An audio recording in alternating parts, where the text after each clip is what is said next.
Magandang gabi po sa inyong lahat. Ako po si Boy Blanco. Isa po akong kababayan ninyo dito sa Antipolo. Unang-una po ay nagpapasalamat ako kay Brother Eli na binigyan ako ng pagkakataon na magpahayag at magpaliwanag ng mga bagay na espiritual. Hindi po ako nagpunta rito para to add insult to injury, dahil po alam naman natin na marami ng problema si Brother Eli financially. At nandito po ako para bigyan ng tulong itong samahan niya by way of pagliliwanag. Dahil sa tingin ko naman, kahit si Brother Eli ay meron din siyang katanungan na gusto niyang sagutin o maipalawanag sa kanya. Kaya ngayong gabi po ito, pipilitin ko pong maipaliwanag ng mabuti sa kanya para sa ikabubuti ng kanyang samahan. Uumpisan ko po sa tema ng ikapo, dahil ito po ang dividing line ng iglesia ng Dating Daan at ng mga born-again Christians. Para kay Ginoong Soriano, ang ikapo po ay lipas na o hindi po ito batas Kristiyano, pero nagkakamali po siya ron. Dahil marami pong talata sa Biblia na nagpapatunay na ang ikapo po ay batas Kristiyano. Kaya uumpisan po natin sa umpisang-umpisa.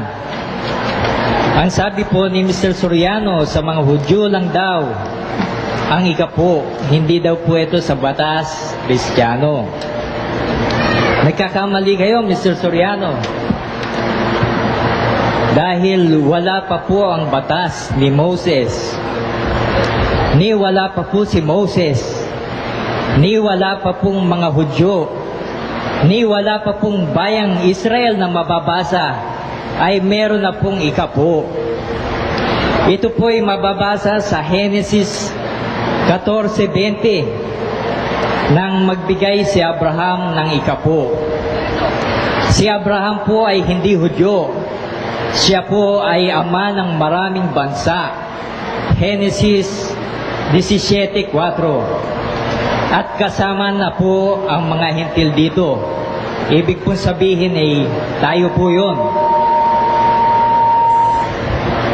Ngayon, paano naman ito naging batas Kristiyano? Dahil ganito po ang sinabi ni Kristo. Kung kayo ay mga anak ni Abraham, dapat gawin ninyo yung mga bagay na ginagawa niya. Sa John 8:39. Sasabihin naman ni Mr. Soriano, kung gayon, mag-asawa rin kayo ng marami. Palusot na lang ni Mr. Soriano ito, dahil alam naman niyang napakahinang excuse yun. Dahil obviously, ang tinutukoy po ni Jesus na tularan ng mga tao ay yung mabubuting halimbawa. At aminado si Mr. Soriano na mabuti ang ikapo, dahil lahat daw ng ginawa ng Diyos para sa tao ng mga batas ay mabuti. Ngayon, ang sabi ni Kristo, gawin ninyo ang mga bagay na ginawa ni Abraham. Nagikapo si Abraham. Ergo, dapat din tayong magikapo. Ngayon, kung tutol kayo, Mr. Soriano, kung saan man kayo naroroon, sa sinabi ni Kristo, huwag kayo sa akin magpaliwanag. Magpaliwanag kayo kay Jesus. Dahil yaon ang sinabi niya. Hindi yun ay ang galing sa akin. Dahil ako gusto ko rin marinig yung sasabihin ninyo kay Kristo. Yun bang, Panginoon, nagkakamali ka, etc., etc., etc. Ngayon, Yung susunugin na ikasampung bahagi ng ikapu na sinasabi madalas ni Mr. Soriano, hindi po yan ginawa ni Abraham. Ginawa po ito nila Moses dahil mayroon silang Levitas at mga high priest.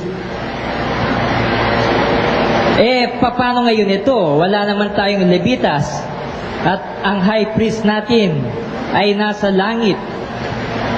Kanino tayo magbibigay ng ikapu? Alamin po natin ito kay Pablo. Sa unang Korinto 9:13 hanggang 14.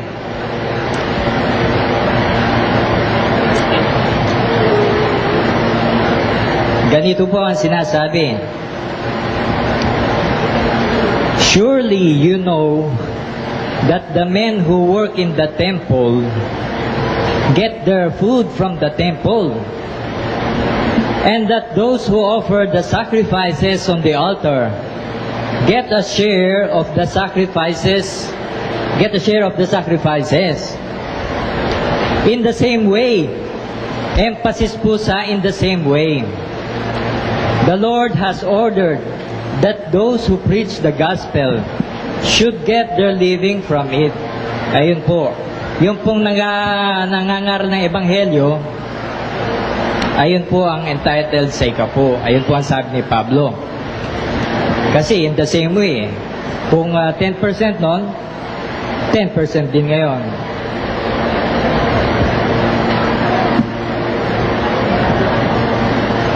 Ngayon, ang sabi ni Mr. Soriano, hindi daw para sa Panginoon ang ikapu.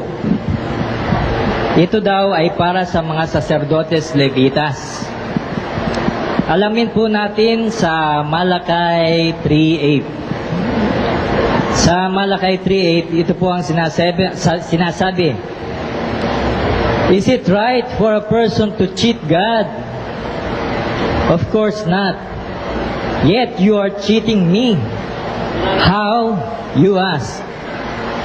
In the matter of tithes and offerings.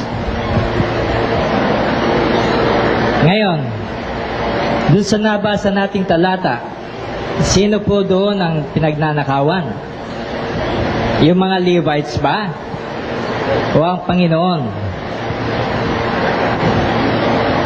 Maliwanag po ang Panginoon na tinutukoy doon At kaya kong ipitin si Mr. Soriano kung gusto niyang i-challenge ako. Dahil ang Panginoon po ang nagtatanong, is it right for a person to cheat God? Wala nang pong Levitas dito Ang Panginoon na nakalagay Ngayon, ituloy po natin.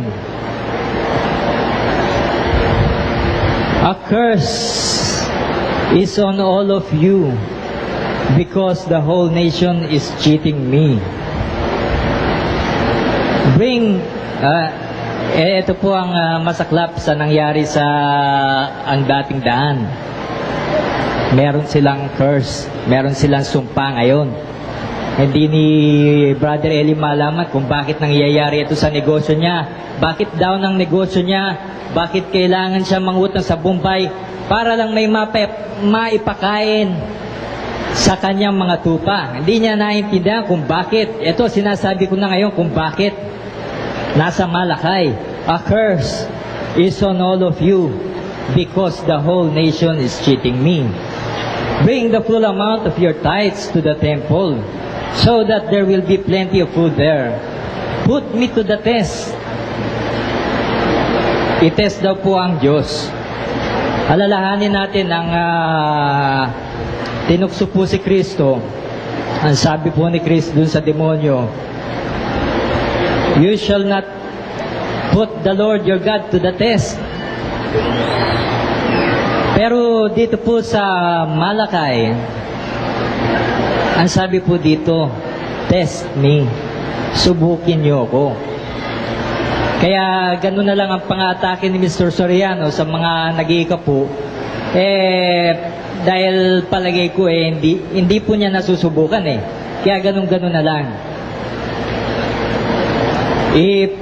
Tuloy po natin. And you will see that I will open the windows of heaven and pour out on you in abundance all kinds of good things. I will not let insects destroy your crops, and your grapevines will be loaded with grapes. Then the people of all nations will call you happy, because your land will be a good place to live. Ito po ang gustong marinig ngayon ni President Joseph Erap Estrada. Dahil ito po yung sikreto kung paano uunlad ang bansa natin. Dahil ang bansa natin nakasumpa. Dahil kukunti lang po ang nag-iikapo. Ngayon, ang sabi ni Mr. Soriano, kung tunay nga ito, di dapat wala na tayong paglalagyan. Dahil siksik-liglig umaapaw sabi niya, siksik-liglig umaapaw di dapat wala na tayong paglalagyan.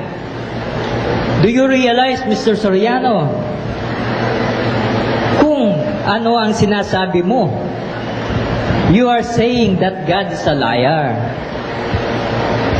Yung mga taong hindi pinagpapala, obviously, hindi nag-iikapo yun. Kung mag-ikapo man sila, ay nasa maling kapamaraanan.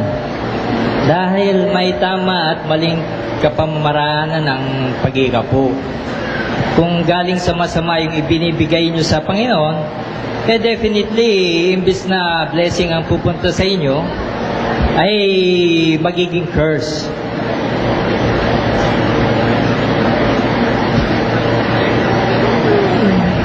Sila ay nasa maling kapamaraanan. Pero never na magsinungaling ang Diyos. Dahil kayo mismo ang nagsabi noon, Mr. Soriano. Kayo mismo na ang Diyos hindi pwede magsinungaling. Kasasabi lang niya sa Malakay. O ngayon sasabihin nyo, dapat sana wala nang paglalagyan. Ngayon, bago ko po basahin yung mga talata na si Kristo po mismo ang nagsabi, may I remind you, Mr. Soriano, na ang gamot na lumalaban sa asthma, ang tawag po dito ay anti-asthma. Yung mga taong lumalaban sa salita ni Kristo, ang tawag ay Antichrist or Antikristo. Ngayon, sa Mateo 23:23, ito po ang sinabi ni Kristo. These things you should practice. Ano po yun? Ito po yung ikapo. Ituloy po natin. Without neglecting the others. Ang sabi naman ni Mr. Soriano, yung these things daw, ay yun daw yung justice and mercy, etc., etc. Lalabas noon si Mr. Soriano ang hindi nakakaintindi ng grammar. Dahil hindi naman yung ikapo ang inineglect, kung hindi yung justice and mercy. Pero pagbigyan po natin, these things you should practice, justice and mercy, without neglecting justice and mercy. Ganon po ba yun? Ang galing mo, Mr. Soriano. Sinasabi ni Mr. Soriano, wala daw kaming grammar. Born again na, Christian pa. Ano raw yun? For your information, Mr. Soriano, may mga born again na hindi naman Kristiyano at may Kristiyano na hindi naman born again.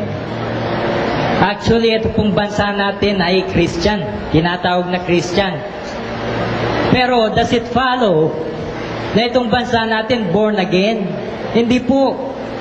All you have to do is to read the tabloid.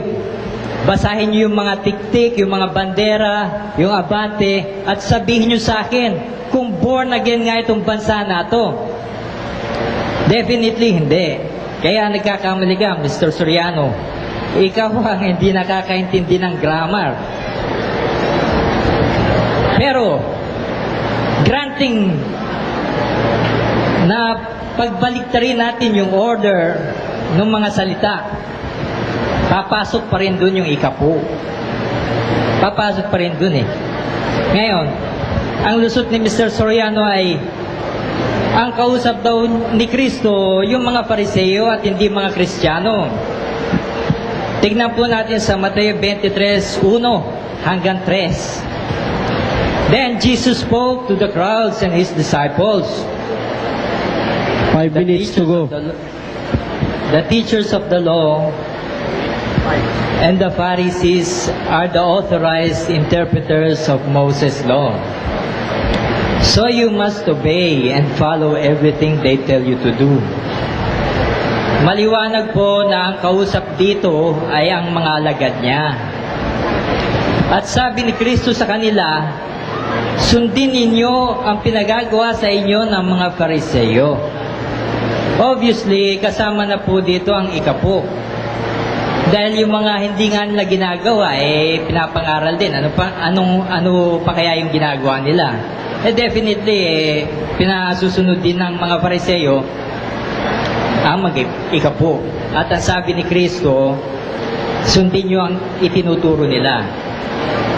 Hihirit na naman si Mr. Soriano. Hindi daw nag-iikapo si Kristo. Dahil ang kautusan daw ay hindi para sa matutuwid.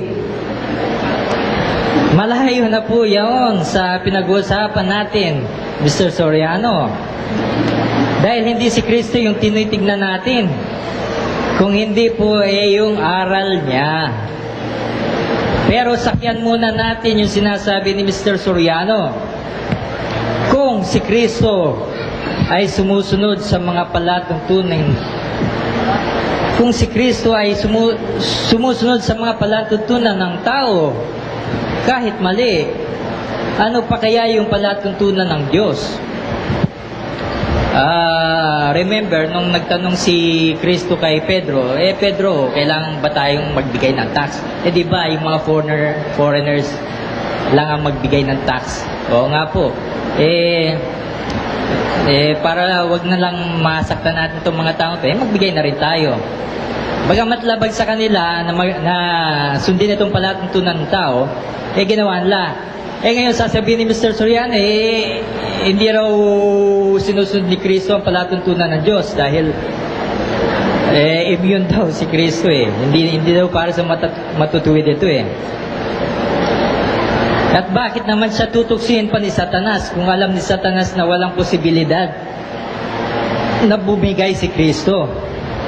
Ibig sabihin, may possibility na labagin niya yung utos. Ganun lang naman ang logic nun Nonsense po itong sinasabi ni Mr. Soriano. Ngayon, nabitin na ako.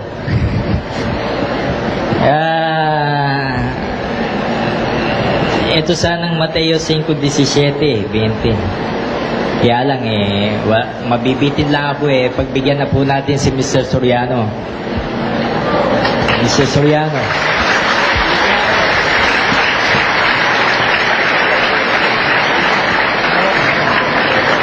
Magandang gabi po. Magandang gabi. Tarno, Brother Eli Soriano. Pwede na po magsapol. Ang una ko pong tanong, kapatid na Blanco, ganito. Ilang minuto ba yung tanong? Sabi mo kanina, kaya tinukso ng demonyo si Kristo, may possibility na siya'y bumigay. Anong talata sa Biblia yun?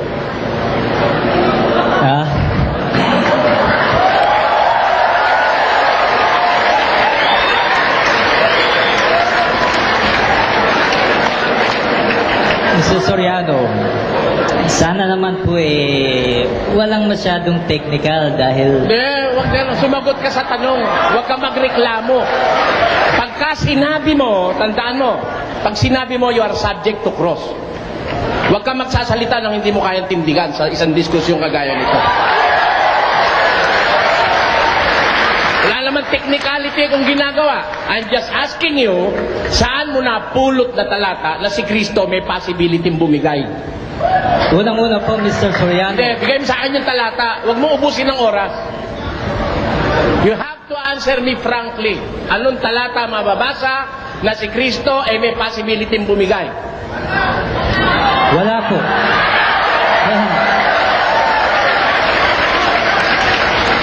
Hindi po sa ganong pangungusap dahil alam niyo naman, Mr. Soriano, na ang ginagamit po. Inuubos mo oras, kapatid. Sumagot ka ng tama sa tanong. Wala. Anong talata? Walang talata. Salamat. Sagot mo.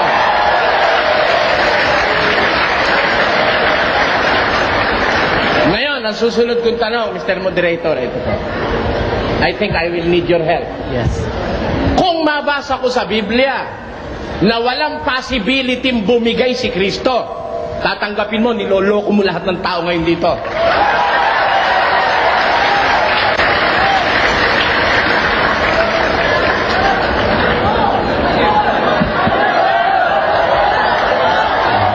Sige po, pakibasa po, brother. Hindi po, Talata. patanggap muna po natin kay Mr. Blanco. Kasi yung sinabi niya, mali sa Biblia yun eh. Kaya nga wala siyang mababasa eh. Kaya ang tanong ko ngayon, kung mabasa ko ba sa Biblia na walang posibilidad na si Kristo'y bumigay, tatanggapin mo. Tapos na ang diskusyon dahil niloloko mo lang ang mga tao rito. Mr. Soriano, ako po, hindi po ako nagpunta rito. Like I said, hindi po ako nagpunta rito para to add insult to injury. Para ano? Ako po, to add insult to injury. Ako po ay... Kanina ka pa nag-a-add ng insult sa injury. Lahat ng sinasabi mo directed sa akin, ang daang tao rito eh, oh. Di ba? Puro Soriano sinasabi mo eh. Oh, sabi mo, hindi ako marunong ng grammar. Sabi mo, hindi ako marunong ng common sense. At saka, Mr. Sabi mo, hindi ako marunong makaintindi ng talata ng Biblia. Lahat na yung insulto na sinabi mo sa akin, tapos magpapakunwari ka pang you are not adding insult to the injury. Alam niyo, Mr. Soriano. Alam mo, hindi dapat dito kasinungalingan sa ganitong harapan. Sa daing tao na yan, dapat kilabutan ka sa balat mo na mag-isinungaling sa ganito karaming tao. Kaya sumagot ka sa tanong, kung mabasa ko ba sa Biblia na si Kristo, hindi, walang possibility bumigay sa demonyo, tatanggapin mo, talo ka na.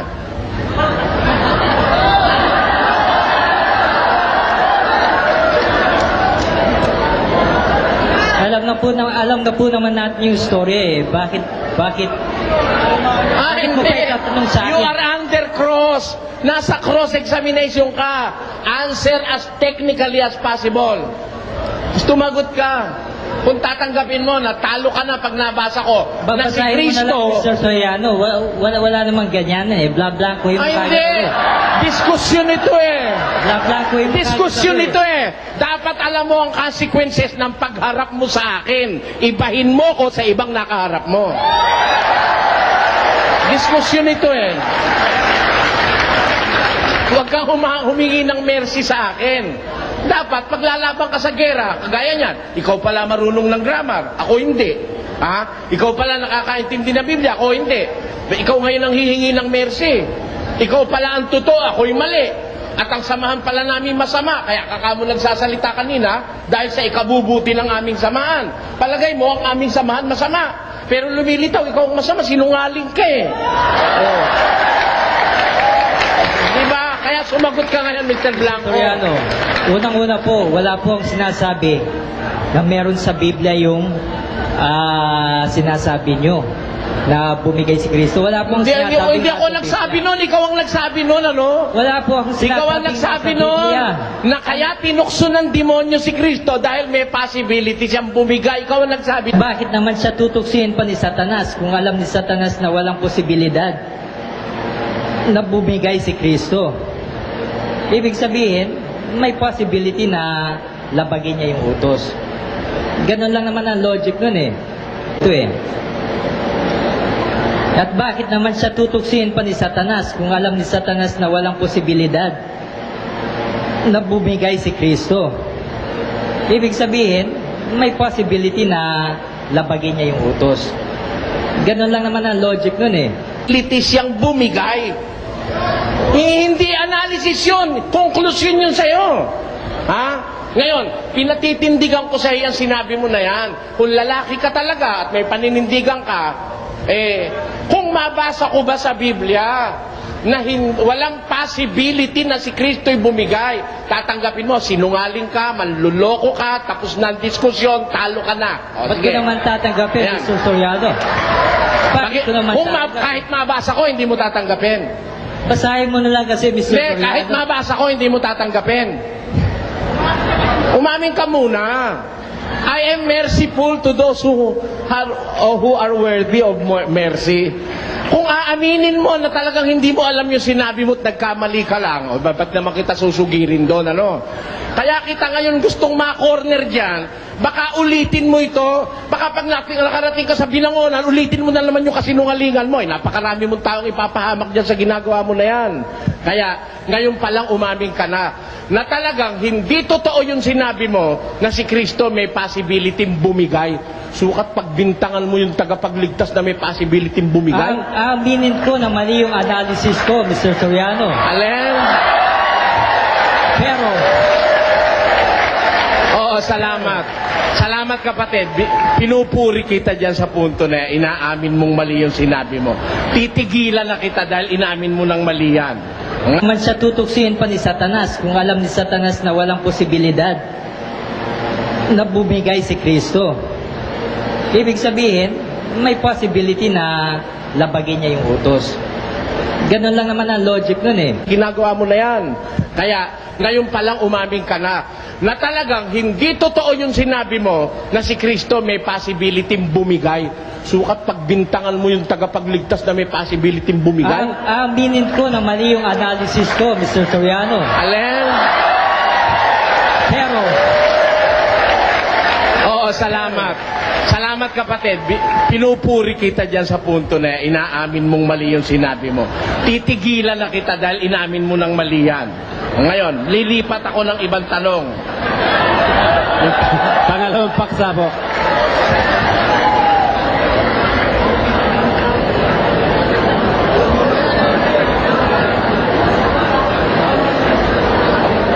Sabi mo kanina,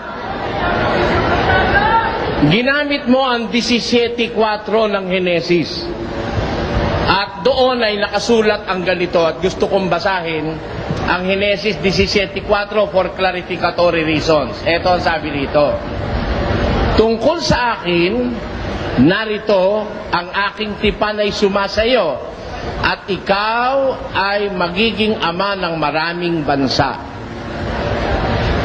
Dito ba tinutukoy ba yung ikapo?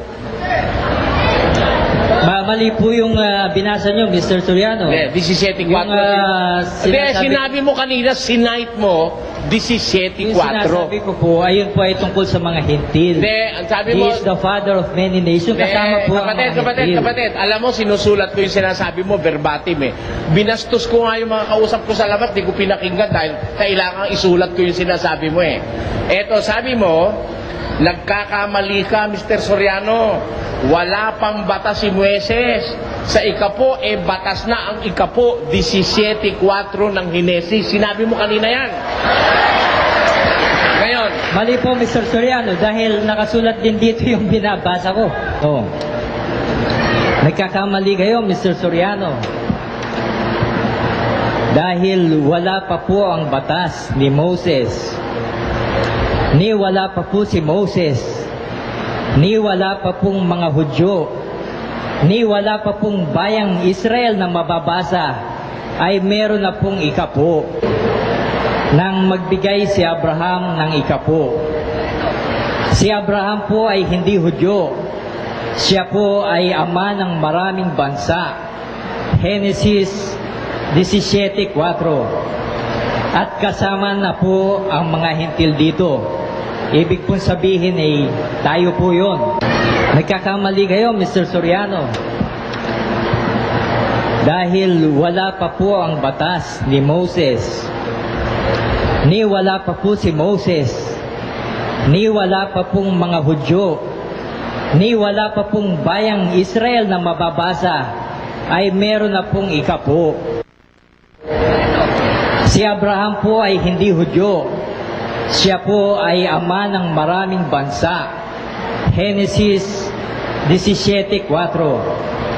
At kasama na po ang mga hentil dito.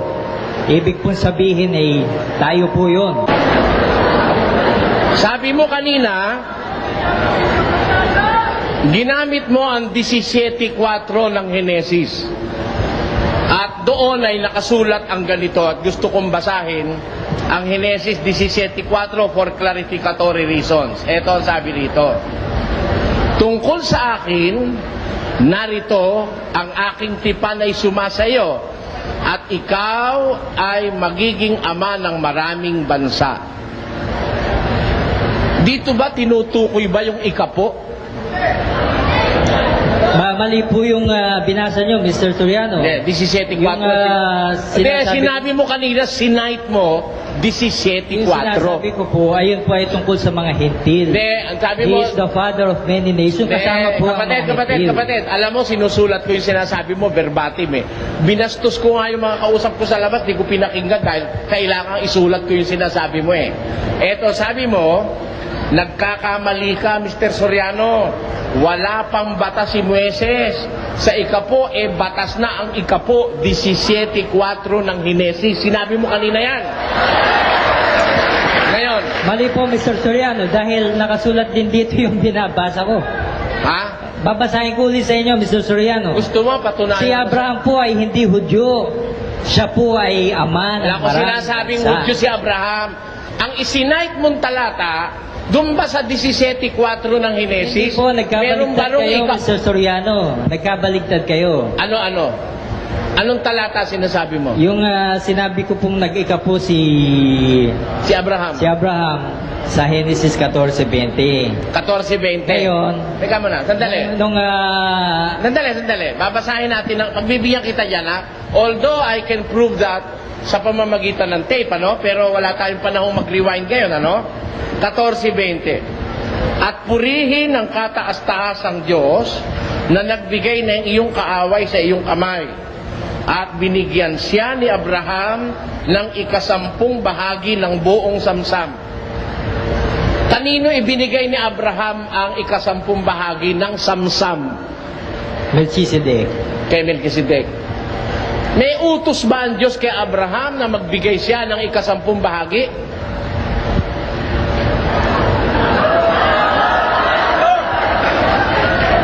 Hindi po natin alam. Wala pong mababasa sa Biblia. Hindi po natin alam. Bakit mo sinabi kanina na hindi pa iniuutos kay Moises, batas na kay Abraham kung hindi mo pala alam? Hindi po. Magpaliwanag ka, Mr. Blanco. Ganito po ang sinabi You seem ko. to contradict yourself. Palagay ko, wala ka sa sarili mo. Kanina sabi mo, nagkakamali ako. Ayan, nakalagay, kasulat verbati mo. Dahil, sabi mo, kaya ako nagkakamali, si Abraham, hindi pa ibinibigay ang batas kay Moises, tungkol sa ikapo, sabi mo si Abraham ay may batas na mag-ikapo. Kaya tinatanong kita ngayon, sabi mo, hindi mo alam na may batas pala ang Diyos kay Abraham magbigay na ikapo. Wala po ang sinasabing ganon, Mr. Soriano. Wala po. Soriano. Nagkakamali kayo, Mr. Soriano. Dahil wala pa po ang batas ni Moses. Ni wala pa po si Moses. Ni wala pa pong mga Hudyo. Ni wala pa pong bayang Israel na mababasa. Ay meron na pong ikapo. Nagkakamali kayo, Mr. Soriano. Dahil wala pa po ang batas ni Moses. Ni wala pa po si Moses. Ni wala pa pong mga Hudyo. Ni wala pa pong bayang Israel na mababasa. Ay meron na pong ikapo. Sige. Panoorin nyo sa telebisyon, mga kababayan, Hindi. no? Sa Panoorin nyo. sa inyo, Tinatanggi Mr. niya yung sinabi niya, sinulat ko nga eh. Eto, Wala Mr. kayo. Soriano. Kung pinahihindihan mo, hindi yan. Susunod na tanong ko. Yung ibinigay ba ni Abraham kay Melchizedek na 10 bahagi, saan galing? Sa mga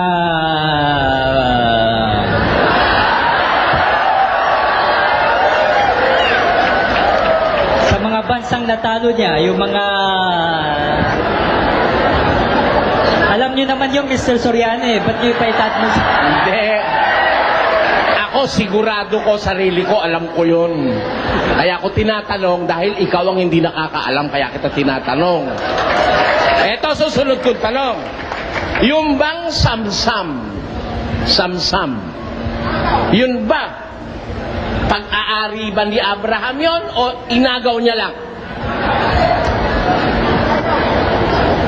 Ayun po ay pinagkaloob sa kanya ng Diyos. Hindi.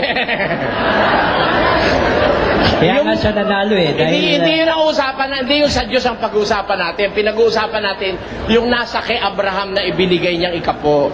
Yung ba kanya o nasamsam niya?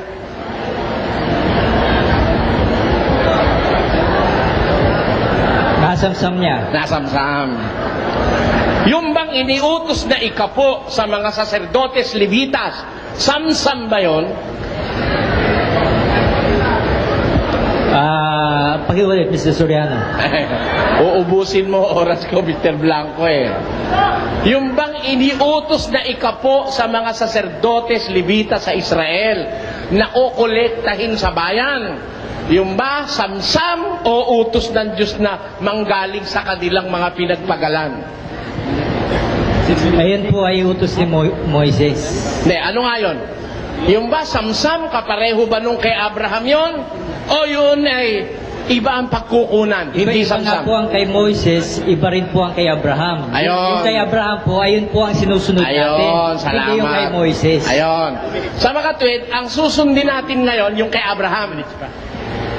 Tama po. Ayan. Ikaw ba, nanlilipol ka ba ng mga bansa at meron ka ba samsam para ka mag-ikapo? Mr. Soriano,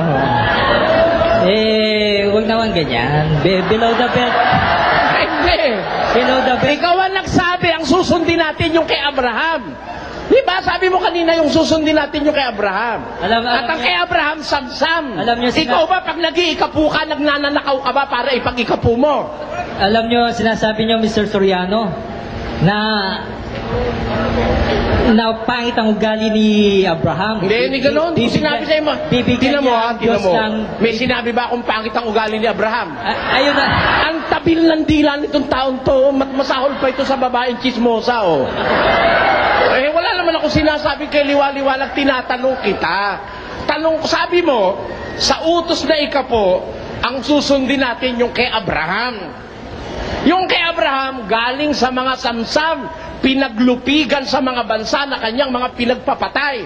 Ikaw ba ngayon, pumapatay at nanlulupig para ka makapagbigay na ikapo sa iglesia nyo? Sagot, Hindi Mr. po. Blanco. Hindi po.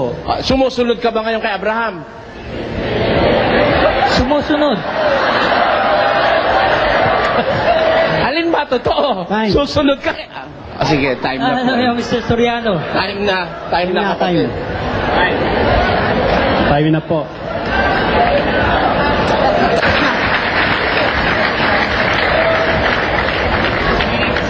Sino po ba? Ako na uli. Tayo na po ba ngayon? Ako na. Panibago po yung Hindi, ako po. tema. Dito na po. Si Brother Eli po ngayon. Sasagutin ko po sa 20 minutes yung kanyang ikinalat na lagim dito sa Antipolo, mga kababayan. Huwag po kayong magagalit. Hindi po ako mabagsik sa kapwa. Galit lang ako sa maling turo. Sa mga kapwa-tao, wala po akong... Kung gusto nyo, pagkatapos nito, i-blow out ko pa si Mr. Blanco, ano?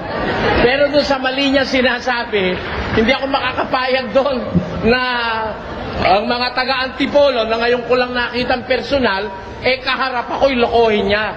Lalabas, wala akong pagmamahal sa kapwa ko tao rin sa Antipolo. Unang-una, sabi niya kanina, yun daw ikapo ay mali daw ako sa pagkaunawa sa ikapo. Kasi raw, hindi pa raw iniuutos kay Moises ng Diyos yun, yun daw ay batas na kay Abraham. Yun po sabi niya. Sinulat ko nga rito Bagaman binago niya ngayon. Siguro nare-realize ni Mr. Blanco na siya pabigla-bigla siyang magsalita. Ang katunayan nga, ito, naiipit na siya eh. Unang-una, hindi po totoo na batas ng Diyos kay Abraham ang magbigay ng ikapo. Yun hong ginawa ni Abraham ay kusang loob na kanyang ginawa. Pakinggan nyo ho, sa isang talata ng Ebreo, ganito ang pagtuturo sa atin ng kasulatan sa Kapitulo 7. Eto, pakinggan nyo.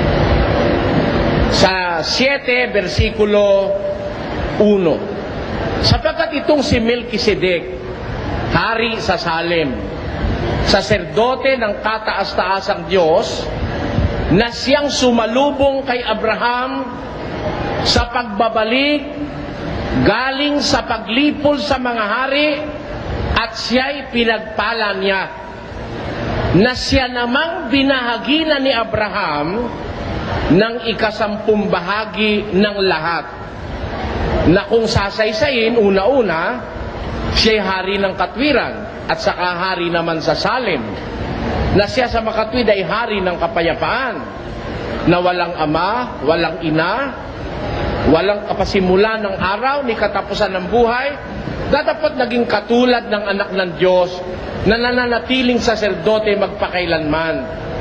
Nilay-nilayin nga ninyo kung gaano ang kadakilaan ng taong ito na binigyan ni Abraham na patriarka ng 10 bahagi ng mga pinakamagaling na samsam. Dito po sinasabi ng Biblia, itong si Melkisedek, nung si Abraham ay manggaling sa panlilipol sa mga bansa. Ang trabaho po ni Abraham noon, para makapag-establish siya ng isang kalalagyan niyang mahusay, nang lipol siya ng mga bansa at mga hari. Na-overpower niya yung mga hari. Kaya yung mga samsam, ang tawag huro niya, yung mga spoils, yung mga samsam na nakuha niya doon sa mga natalo niya, nung siya'y pauwi, sinalubong siya ni Melkisedek na hari sa Salem. Ang Abraham na ito, nagbigay ng 10 bahagi ng lahat ng pinakamagagaling na samsam.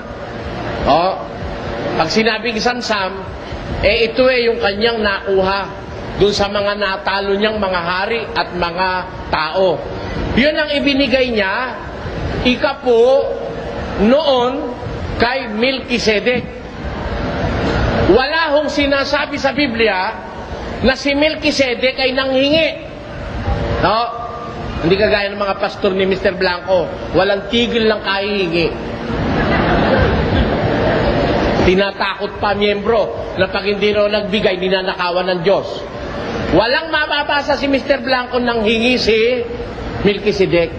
Kusang loob na nagbigay si Abraham kay Melkisedek ng 10 ng pinakamagagaling na samsam. Ngayon, ano ang ibig ituro ni San Pablo? Ba't niya sinusulat ang talatang ito? Tuloy tayo.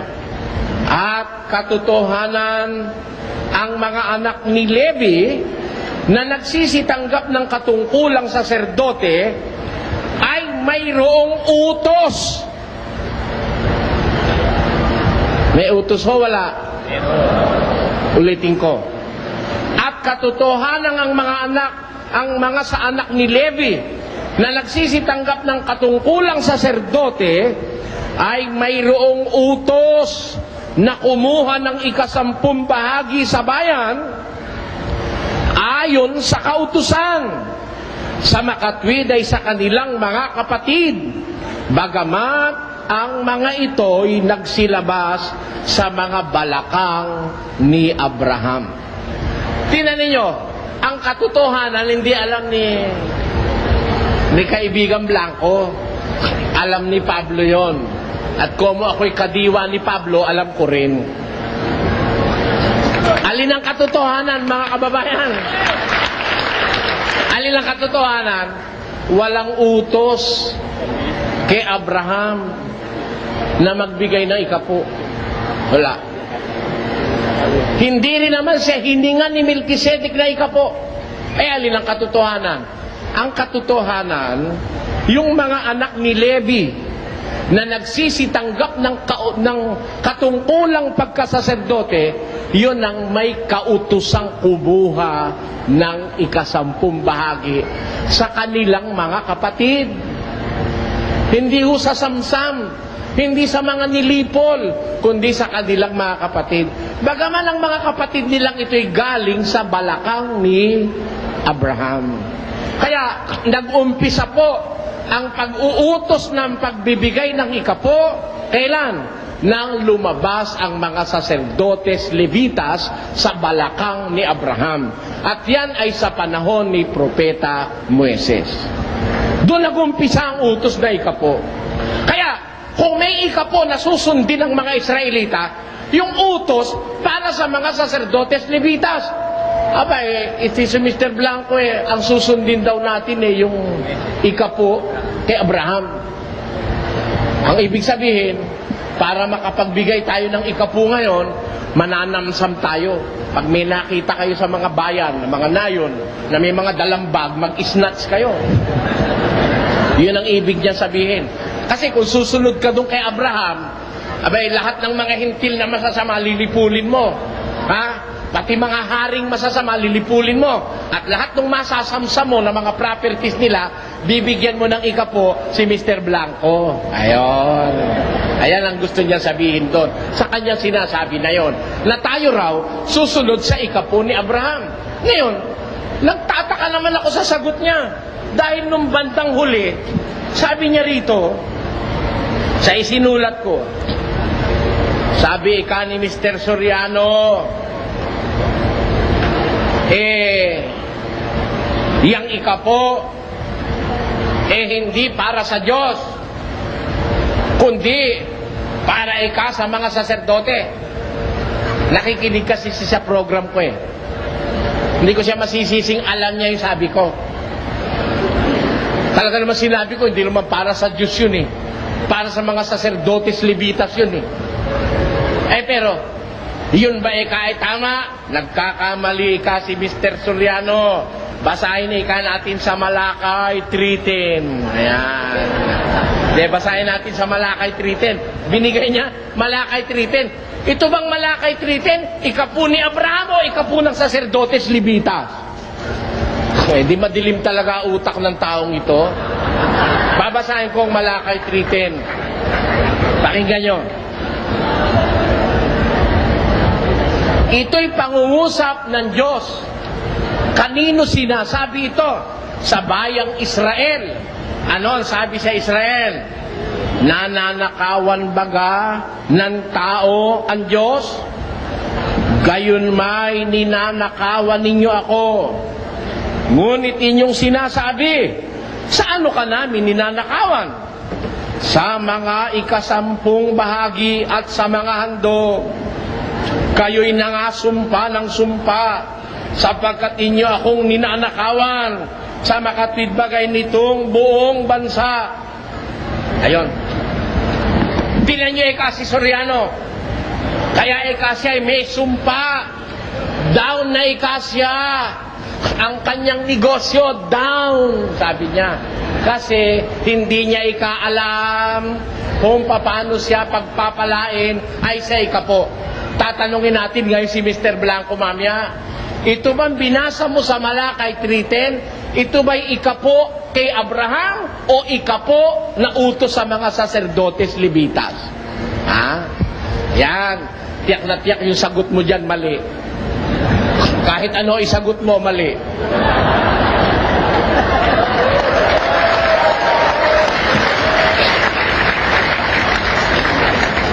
Ngayon, para sa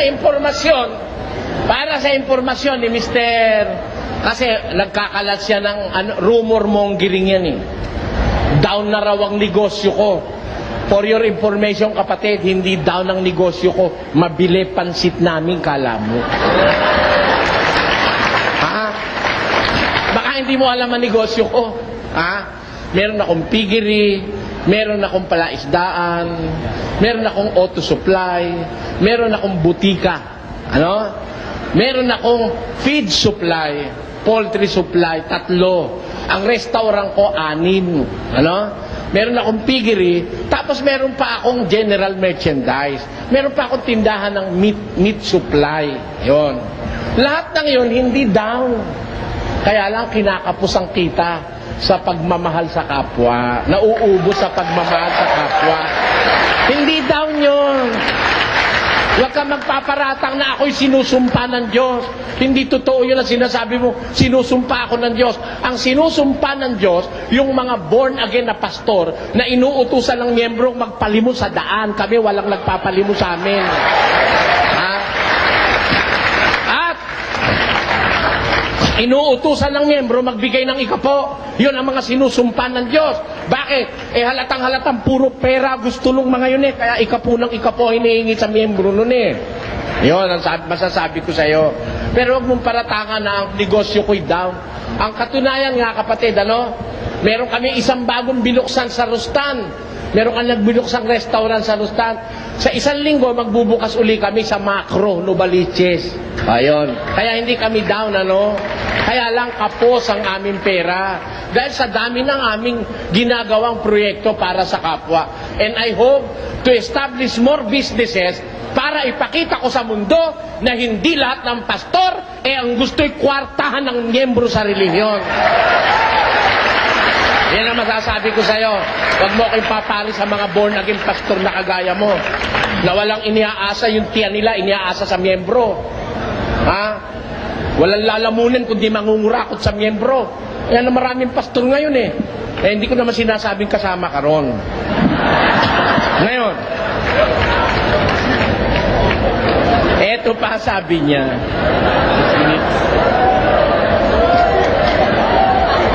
Sabi niya kanina, natawa ko doon sa labas mag-isa. Bagaman hindi ko pinarinig sa mga nasa labas, natawa ko sa sarili ko. Kaya Mr. Soriano, kung tutol ka sa sinasabi ni Kristo, huwag ka sa aking magpaliwanag. Magpaliwanag ka kay Kristo. Sabi mo, ka-impertinentihan niya sinasabi mo na yan. Si Kristo, hindi mo dapat paliwanagan, ano? Dahil hindi ka pa nagsasalita, alam na nun ang kagaguhan mo kung gago ka. Ba't mo sasabihin magpaliwanag ako kay Kristo? Ha? At kung ganun pala, na hindi ako dapat sa'yo magpaliwanag at kay Kristo, ba't mo ako hinamon ng diskusyon? Ano gagawin ko sa'yo? Lalabuin kita o ayaw mo nang paliwanagan kita? May biro mo kalukuhan ito. Huwag ka sa aking magpaliwanag. Magpaliwanag ka kay Kristo. O, tira na yung salita yan. Aba, ba't ako, duda na ako sa pagkataon nitong taong ito eh. Kung tutol kayo, Mr. Soriano, kung saan man kayo naroroon, sa sinabi ni Kristo, huwag kayo sa akin magpaliwanag. Magpaliwanag kayo kay Jesus. Dahil yaon ang sinabi niya, hindi yun ay ang galing sa akin. Kung tutol kayo, Mr. Soriano, kung saan man kayo naroroon, sa sinabi ni Kristo, huwag kayo sa akin magpaliwanag. Magpaliwanag kayo kay Jesus. Dahil yaon ang sinabi niya, hindi yun ay ang galing sa akin. Ka sa aking magpaliwanag. Magpaliwanag ka kay Kristo. O, tira na yung salita yan. Aba, ba't ako, duda na ako sa pagkataon nitong taong ito eh. Palagay ko wala sa sarili si Mr. Blanco. Alam niyo kung ba't sinasabi ko wala sa sarili? Si Kristo pala ang paliliwanagan ko sa salita mo sa akin. Ha? Bakit tayong dalawa naghaharap? Sana kinumbida mo yung Kristo mo at nang mapaliwanagan ko. Ha? Kasi, yung totoong Kristo ng Biblia, hindi nangangailangan paliwanagan ng tao yun. Payago kayo, mga kababayan? Hindi dapat paliwanagan yun. Maliwanag doon sa ang lahat ng bagay sa Kanya. Ang katunayan, 4:12 ng Ebreo. Pakinggan nyo.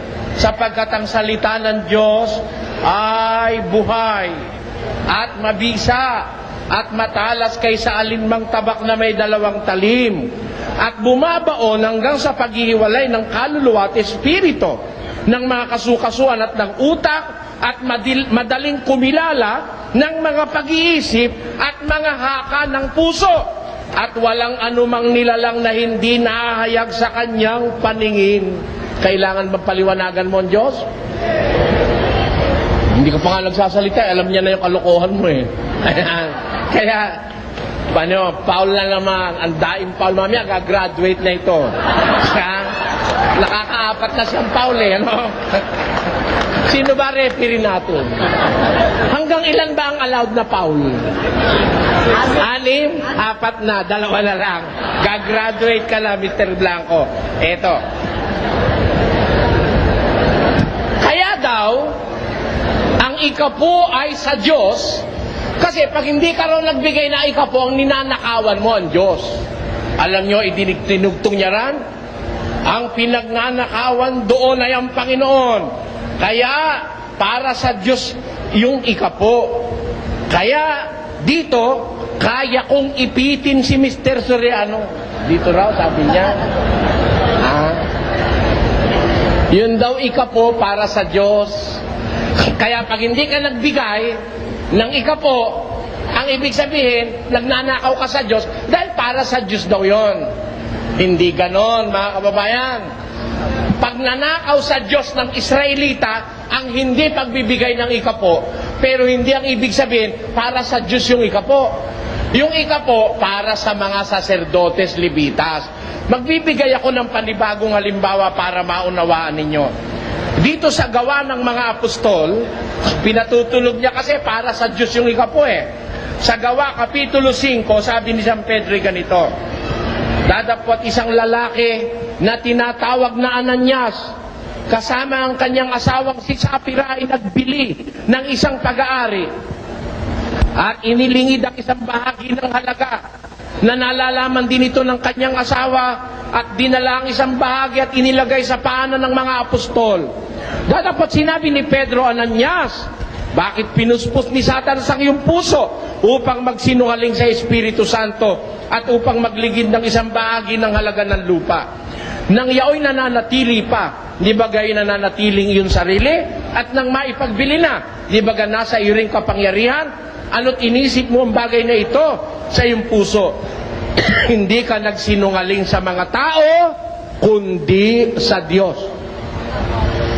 Nung ipagkaila ni Ananias, yung kalahati nung pinagbilan niya ng lupa sa mga apostol, ipinagkaila niya kay San Pedro. Sabi ni San Pedro, Ananias, bakit pinuspos ni Satanas ang puso mo para magsinungaling ka sa Espiritu Santo? Hindi ka nagsinungaling sa tao, kundi sa Diyos. Ang tanong,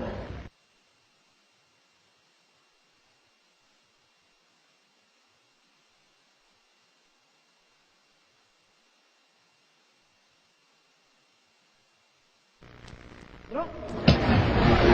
Pero, yung pagsisinungaling niya kay Pedro, pagsisinungaling niya yun sa Diyos. Sabi ni Pedro. Kaya, yung pagnanakaw mo ng ikapo, pagnanakaw mo yun sa Diyos. Pero, hindi ibig sabihin, ang Diyos ang kakain ng ikapo, ano? Hindi. Gaya nung ipinaglingid ni Ananias, hindi ang Diyos ang kakain nun, hindi ang Diyos ang makikinabang nun. Yun ay ibibigay sa kapatiran. Ganon din naman, itong sinasabi ni Mr. Blanco ito, na kaya raw sa Diyos yung ikapo, pag hindi ka na nagbigay, sa Diyos ka nagnanakaw. Ang tanong, ang Diyos ba kumakain ng ikapo?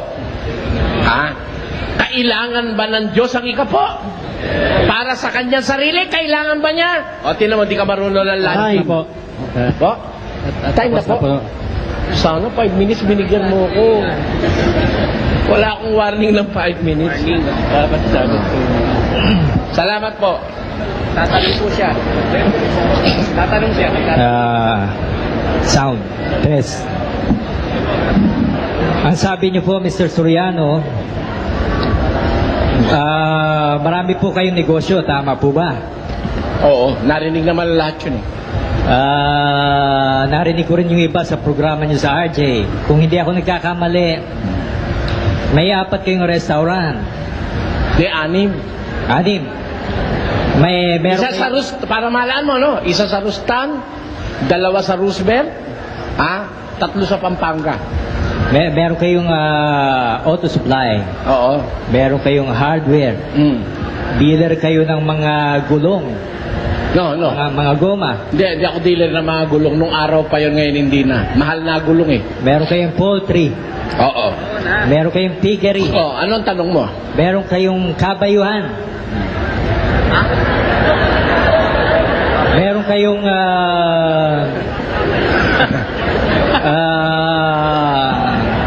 dealer kayo ng mga biyaya ka ba? software sa nilalagay sa TV. Nakakabit sa telepono, ilalagay sa TV. Wala no, inimbento mo na lang. Pati kabayuhan, wala ako nun. Maraming pong nakarinig, Mr. Soriano. Maraming pang nanonood ng programa nyo. Meron din kayong, kung hindi ako nagkakamali, Mali ka nga dyan eh. Mali ka na.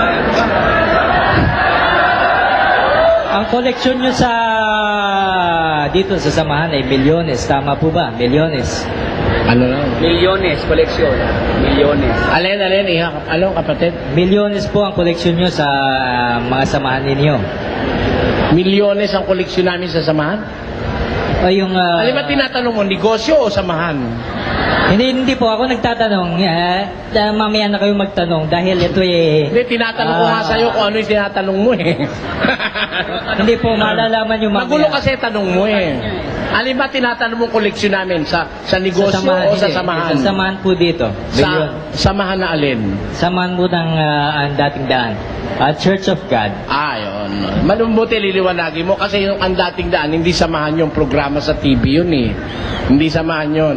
Sa Church of God, ang koleksyon namin ay umaabot siguro na isang taon, mga 30 milyon. Pwede na po yun. Gumagastos naman kami mga 178 milyones isang taon. Recorded yan, recorded. Pero ang logic ko kasi, lagi nyo kasing sinasabi, kayo po ay maliit. Ano, no? Maliit po kayo. Oo, talaga maliit ako. Physically, hindi maliit si Soriano. Halos 6-footer si Soriano. Ikaw pala pilosopo eh. Financially, hindi mo rin masasabing maliit. Maliit din, maliit. Saan kayo ngayon maliit, Mr. Soriano? Maliit sa lahat ng bagay. Pag tinanggap nyong spiritually maliit kayo, tatanggapin ko. Pero financially, wag nyo na akong... wag nyo nang idikdik sa isip ko at nanloloko kayo, Mr. Soriano. Nanloloko ko? Kaya mo patunayan nanloloko ko? Kasasabi nyo lang. Na? Meron kayong 4 na restaurant. Meron kayong poultry, may piggery, may hardware, may auto supply. Meron pa nga kayong Mustang na classic. Meron pa kayong collection na coins na libo-libong halaga. Sabihin nyo ngayon sa akin kung saan kayo maliit. Dahil itong mga bagay na to ay milyon-milyon ang halaga. Maliit dahil, alam mo kasi kapatid, yung milyon ngayon maliit yun. Maliit yung milyon. Magaling, Mr. Soriano. Hindi pa ako tapos sumagot. Milyon-milyon nga ang collection namin. Pero ang pambayad namin sa TV, milyon-milyon din. Kaya maliit yun. Maliit yun. Alam mo kung bakit maliit? Sa isang linggo, nagbabayad kami sa telebisyon ng 600,000. Kaya sa isang buwan, 3 milyon yun, pati tapes. Kaya maliit yun. Yung kinikita ko, maliit para sustinihan yung gawain namin. Naintindihan mo? At yung nakukoleksyon namin sa mga kapatid, maliit pa rin para sustinihan ang gawain. Dahil baka hindi mo alam kung magkano 1 kilo ng galunggo ngayon. Alam mo, yung milyon ngayon, hindi malaki yun, maliit yun. Pwede na po yun, Mr. Soriano. Maliit na pala ngayon ang Oras na po Ang una kong tanong uli, kapatid, ganito. Sabi mo kanina, dito sa ating bansa, mga Christians, pero hindi lahat ng Christians born again, sabi mo. Tama po. Meron bang Christian sa Biblia na hindi born again? Meron po. Asan? Si Judas.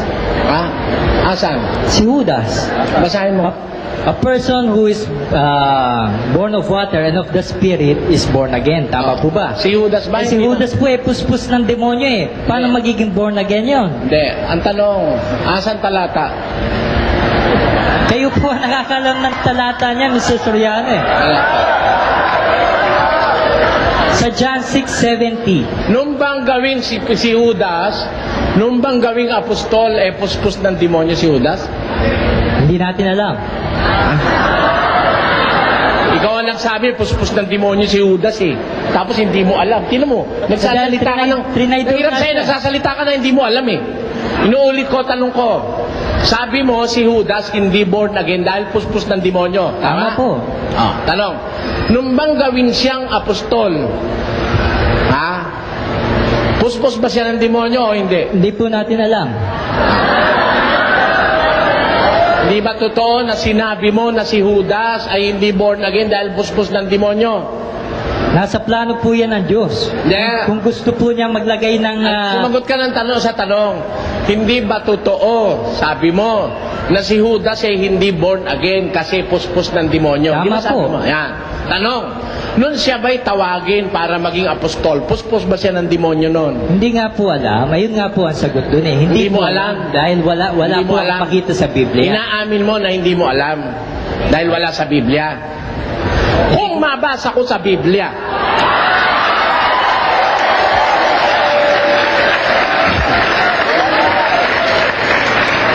Kung mabasa nyo, Mr. Soriano, kung mabasa ko sa Biblia na si Judas nung tawagin, at nung si Judas ay gawing apostol, at nung si Judas ay bigyan ng karapatang magmilagro, hindi siya puspos ng demonyo, tatanggapin mo talagang manluloko ka? ba't ko naman tatanggapin nyo, Mr. Soriano? Sa makatwid, makapal ang pagmumukha mo, kahit na mabasa, ayaw mong tanggapin. Baka sabihin ko lang na... Hindi, sumagot ka sa tanong ko. Sabi mo kanina, hindi mababasa sa Biblia na si Judas ay puspos ng demonyo nung tawagin siya ni Kristo. Bakit mo sinabi kanina na si Judas ay hindi born again dahil siya ay puspos ng demonyo? Sa John Sige, 6:70 nga, Mr. Soriano. Sagutin John mo ngayon. 6:70. Sagutin mo. Sa John 6:70 nga, ang sabi po doon, di ba pinili ko kayong 12? Pero isa sa inyo ay demonyo. Ayun, sa makatwid. Paano maging born again ng isang demonyo? Ayun, sa makatwid, ang ibig mong sabihin, nung piliin pa lang siya ni Kristo, demonyo na siya. Pakiulit nga, Mr. Soriano. Yung isinight mong talata, sabi mo 6:17,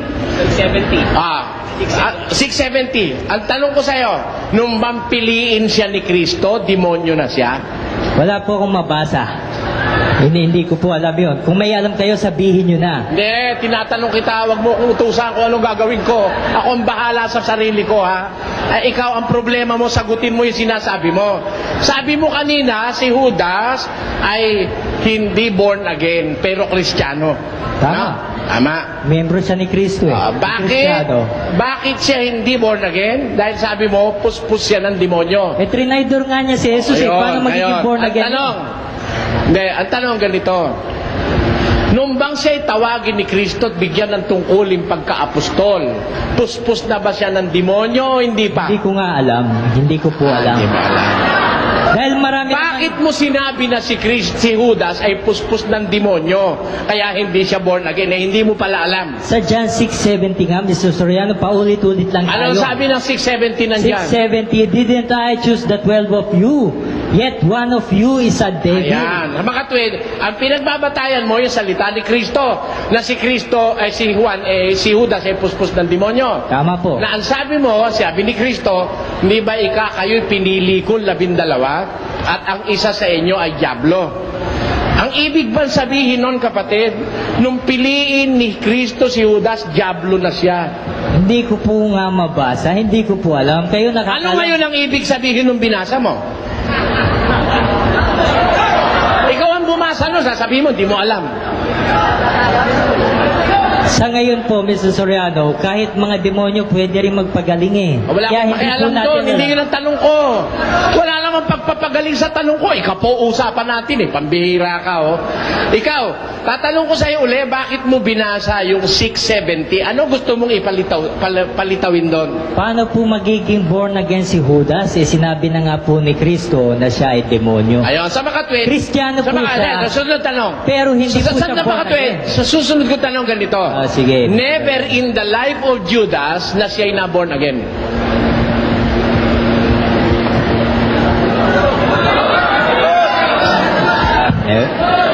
Sagot. saan nyo nabasa po yan? Hindi. Sabi mo, hindi siya born again eh. Kaya nililiwanag ko yung sinasabi mo.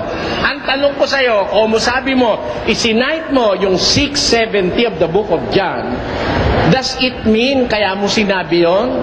Never in his life was he born again? Wala po akong mabasang talata. O, ano ngayon ang ibig mong sabihin nung 670 nandyan? Pero alam ko lang po na hindi pwede maging born again ang isang puspos ng demonyo. Pwede siyang maging Kristiyano, pero hindi siya pwede maging born again. Ayon, sa mga tuwid, pwede palang maging Kristiyano ang puspos ng demonyo. Tama po. Saan sa Biblia pwedeng maging Kristiyano ang puspos ng demonyo? Si Judas nga po eh. Hindi, basahin mo. Basahin mo.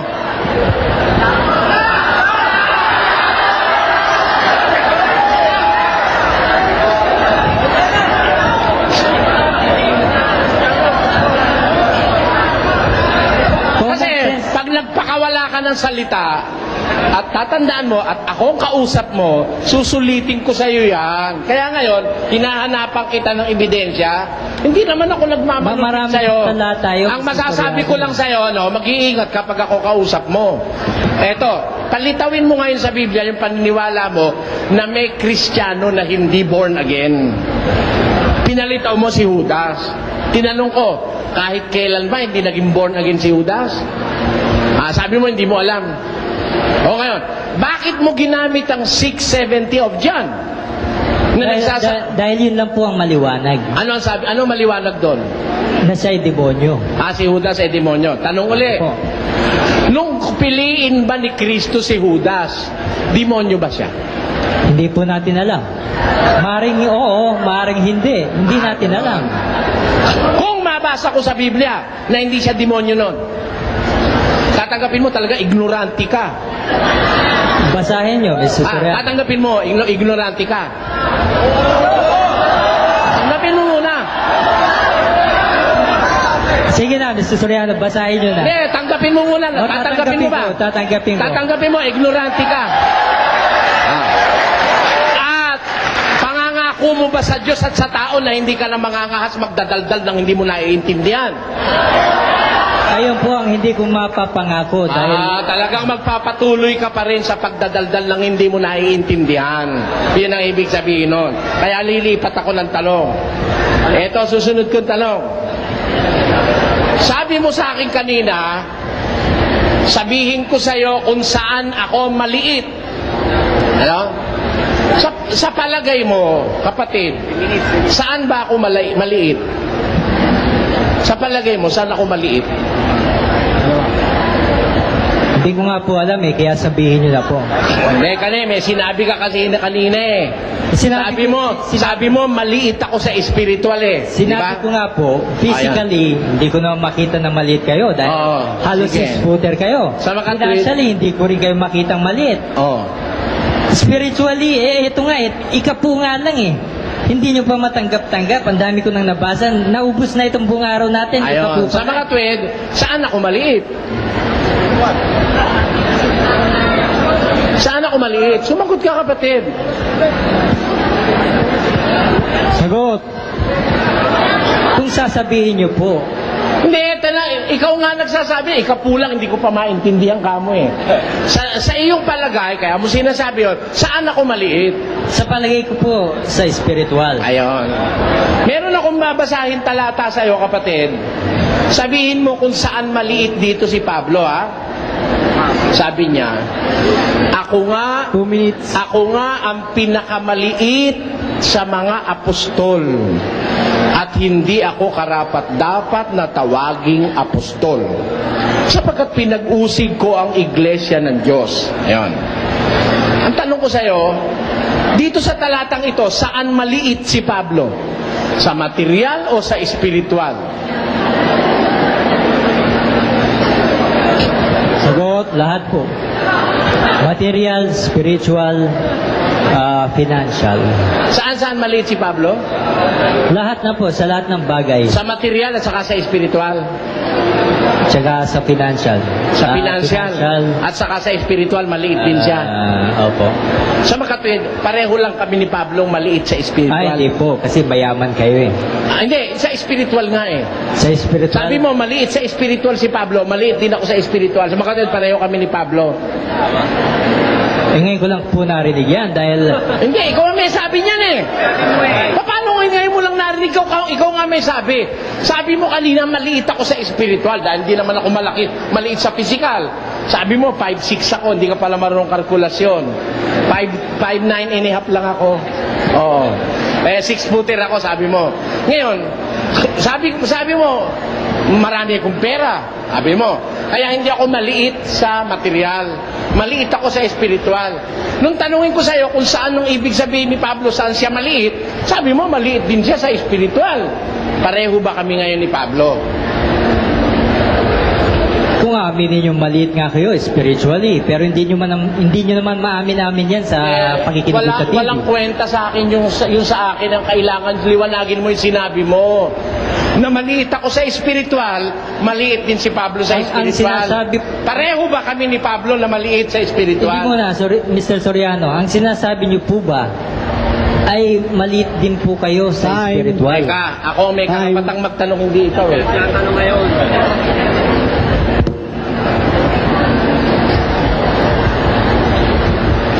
Alam nyo mga kapatid, itong aming tema,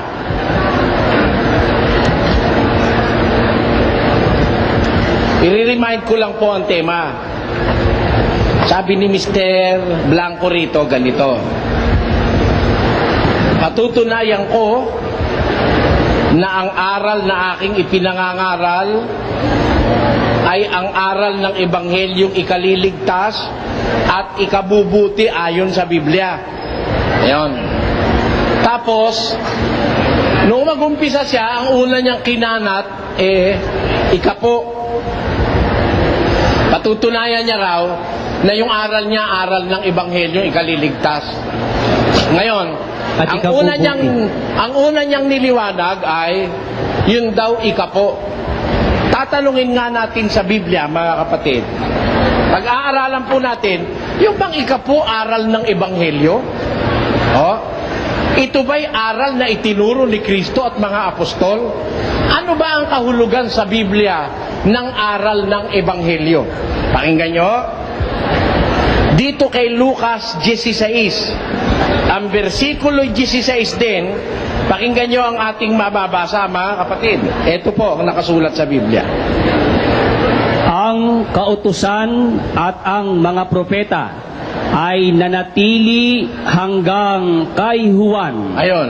Yun ang wikang kautusan at yung mga propeta nanatili hanggang kay Juan. Meron ho bang hangganan yung kautusan at mga propeta? Meron. Maliwanag ang sabi ng Biblia, ang kautusan at ang mga propeta ay nanatili hanggang kay Juan. Tanong, yun ho bang ikapo kasama sa kautusan at sa mga propeta? Kasama. Ang katunayan, siya pa ang nag-cite ng talata, Malakay 3:10. As early as the time of Prophet Malakay, sinasabi na yung ikapo. Hanggang kailan ho nanatili yung kautusan at ang mga propeta? Nanatili hanggang kay Juan. Ulit ang basa, kapatid na Willie. Ang kautusan at ang mga propeta ay nanatili hanggang kay Juan. Ngayon, pagdating kay Juan, anong sabi? Mula nooy, ang ebanghelyo ng kaharian ng Diyos ay ipinangangaral. At ang bawat tao ay pumapasok doon na nagpipilit. Ayan. Pagdating ni Juan, mula noon ang wika ng Biblia, ang ebanghelyo ng kaharian ng Diyos ang ipinangangaral. Tanong, kasama ba sa ebanghelyo yung ikapo o hindi? Hindi. Bakit? Kasi yung kautusan at propeta kasama ikapo nanatili hanggang kay Juan. Nakakaintindi ba tayo ng logic? Palagay ko taga-Antipolo nakakaintindi, bukod tangin na lang si Blanco hindi. Ha? Hanggang saan ho ang kautusan at mga propeta? Hanggang kay Juan. Mula noon, ang ebanghelyo ng kaharian ng Diyos ang ipinangangaral. Therefore, rhetorically, biblically, hindi ho kasama yung ikapo sa ebanghelyo. Kasi, kung kasama na yung ikapo sa ebanghelyo, ba't naman sasabihin mula noong kay Juan? Noon ipinangaral ang ebanghelyo. Ha? Ang kautusan at ang propeta ay nanatili hanggang kay Juan. Bakit po hanggang kay Juan? Bakit hanggang kay Juan? At magmumula kay Juan ipinangaral ang ebanghelyo. Pakinggan nyo sa Marcos 1, versikulo 15. Ganito ating mababasa. Pagkatapos ng madakip si Juan, ay napasa Galilea si Jesus na ipinangangaral ang ebanghelyo ng Diyos. Ayon. Kailan ho inumpisahang ipangaral ang ebanghelyo ng Diyos? Nang madakip si Juan at mailagay sa bilangguan, napasa Galilea si Jesus na ipinangangaral ang ebanghelyo ng Diyos. Therefore, ang pangunahin hong nangaral ng ebanghelyo ng Diyos, walang iba kundi ang Panginoong Jesus. Tanong, nung nangangaral na ba ang Panginoong Jesus, ipinangaral niya ba yung ikapo? Dinatna na niyang nag-iikapo yung pinangangaralan niya. Ayon. Tamo, di alam ng taga-Antipolo. Ha? Nung mangaral si Jesus, dinatna niyang nag-iikapo na yung mga tao. Nag-iikapo na. Kaya nga nung sumbatan niya, eto sumbat niya. Pakinggan niyo. Sa aba ninyo, mga eskriba at mga fariseyo, mga mapagpaimbabaw, sapagkat... Bakit sa aba nila? Bakit? Kawawa naman sila. Woe unto you. Sinisisi sila ni Kristo, sinusumbatan sila. Sa aba ninyo, mga eskribas at mga fariseyo, sapagkat nangagbibigay kayo ng sa ikapu. Ayon. Nagbibigay sila o pinagbibigay sila? Nagbibigay na. Dinat na niya, nagbibigay na pala sila. Nung nangangaral siya ng ebanghelyo, hindi na pala kasamang ipinangangaral niya yung ikapo. Kasi ang dinatnan niya na pinangangaralan niya ng ebanghelyo, kasalukuyan ng nangagbibigay. Present progressive. Ulit.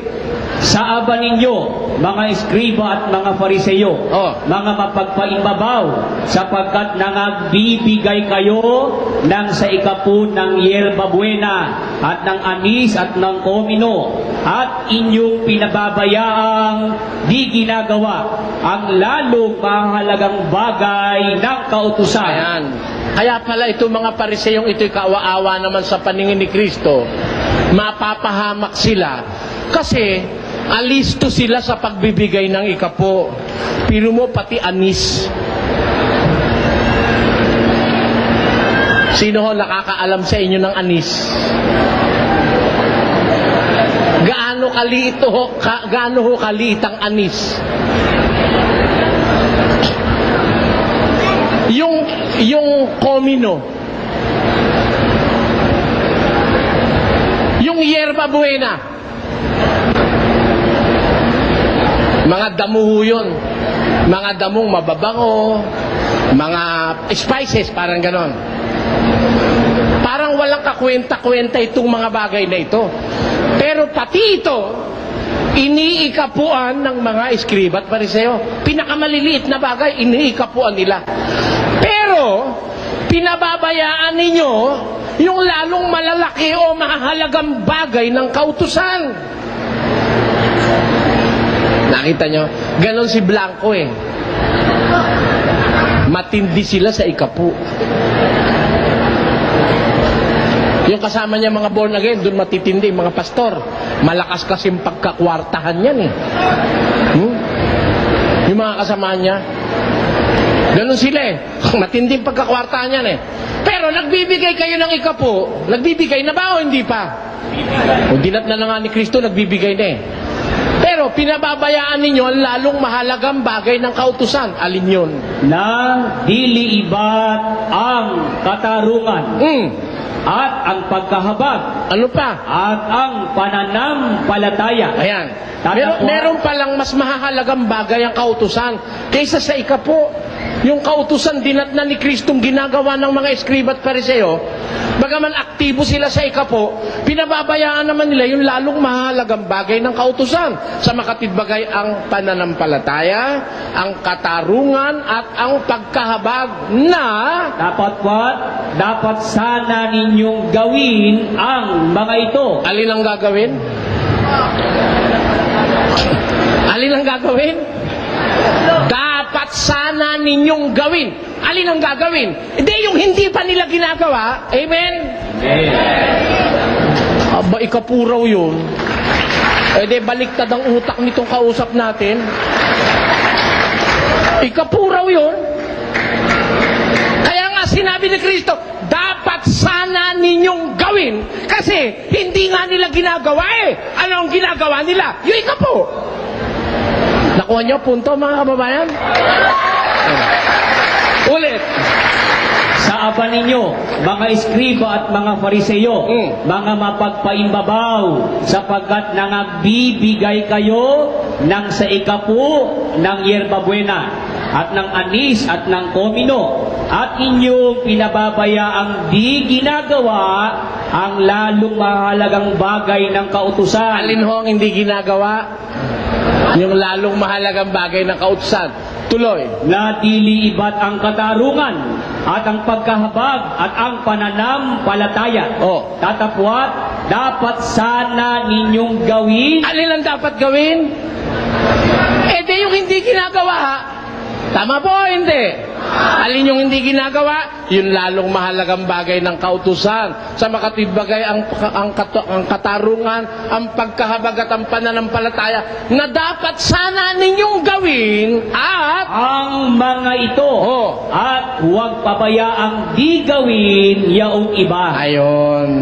Sa paggawa ng kautusan, dapat i-prioritize mo yung mas malalaking bagay ng kautusan. At huwag mo naman pababayaan kung mo maliit eh, huwag lang gawin. Ayon. Sino kausap ni Kristo rito? Eskribas at pariseo. Kristiyano ho ba yung mga yon? Kaaway niya nga yun eh. Pag sinabi mong Kristiyano yon, lalabas malupit yung Kristo mo. Biro mo yung Kristiyano niya eh. Sinasaaban niya, sa aban nyo, eh Kristiyano pala yon. Ha? Mali eh. Talagang kahit saan ko daanin si Mr. Blanco, ibatakbo ng kaisipan nito eh. Kumbaga ang mundo counterclockwise kung umikot yung kanya clockwise eh. Alam nyo ba ang mundo kung umikot counterclockwise? Alam nyo ba yung mga regular cells of the body kung umikot counterclockwise?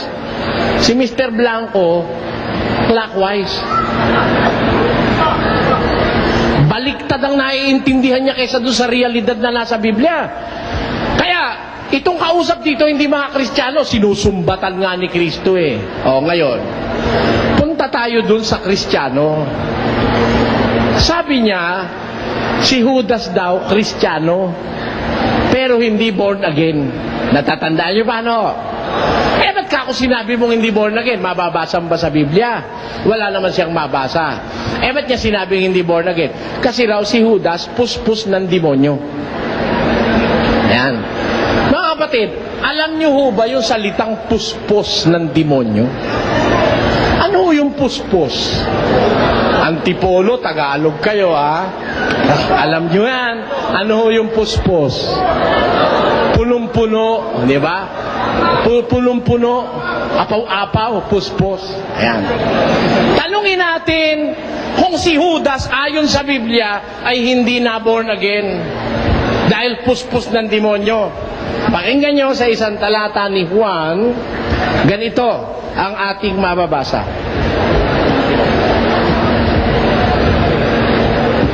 Pakinggan nyo ito ha, mga kababayan. Sa Kapitulo 13 ito. Ng Juan. Sige. Sumagot nga si Jesus, yaong aking ipagsawsaw at bigyan ng tinapay. Bago siya mamatay, nagkaroon ho sila ng banal na hapunan bago siya mamatay. Nagtatanong ang mga apostol, nung kumakain na sila, sabi niya, ang isa sa inyo pagkakanulo ako. Nagtanungan, Panginoon, sino yun? Sino yun? Tanungan sila ng tanungan sa lamesa. Anong sagot ni Jesus? Sumagot nga si Jesus, yaong aking ipagsawsaw at bigyan ng tinapay ay siya nga. Ano ngayon na nangyari? Kaya't nang maisawsaw niya ang tinapay, ay kinuha niya at ibinigay niya kay Judas na anak ni Simon Iscariote. Nung maibigay yung tinapay, ano nangyari? At pagkatapos na maisubo, si Satanas nga ay pumasok sa kanya. Kailan ho pumasok si Satanas kay Judas? Kailan ho?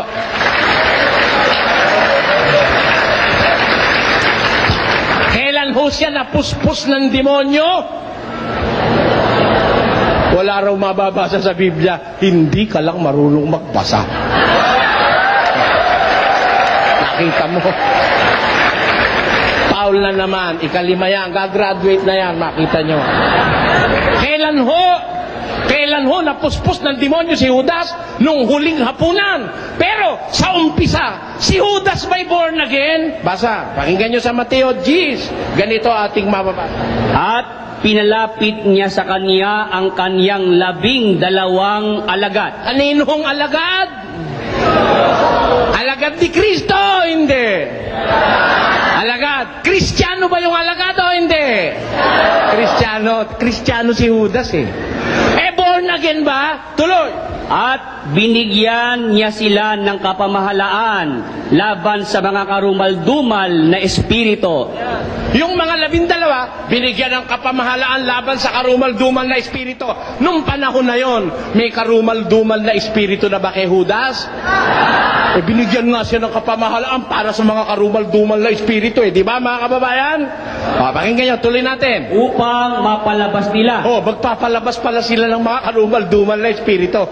Sino itong mga 12 alagad na itong binigyan ng kapamahalaang magmilagro at magpalabas ng karumal-dumal na espiritu? Sino yan? Tuloy. Ang mga pangalan nga ng 12 apostol ay ito. Alin yun? Ang unay si Simon na tinatawag na Pedro at si Andres na kanyang kapatid. Sino pa? At si Santiago na anak ni Zebedeo at ang kanyang kapatid na si Juan. 4 na. Tuloy. Si Felipe at si Bartolome. 6 na. Si Tomas at si Mateo na maniningil ng buwis. Si Santiago na anak ni Alfeo at si Tadeo. Si Simon na Cananeo at si Judas Iscariote. Kasama mo si Judas na binigyan ng kapamahalaan o hindi? Born again ba si Judas o hindi? Kaya delikado yung born again. May possibility pasukan din ng demonyo yan. At ang palagay ko, sa tabi ko meron ngayon. Bakit? Huwag mong sabihin si Judas nung tawagin ni Kristo, puspos na ng espiritong masama. Puspos na ng demonyo.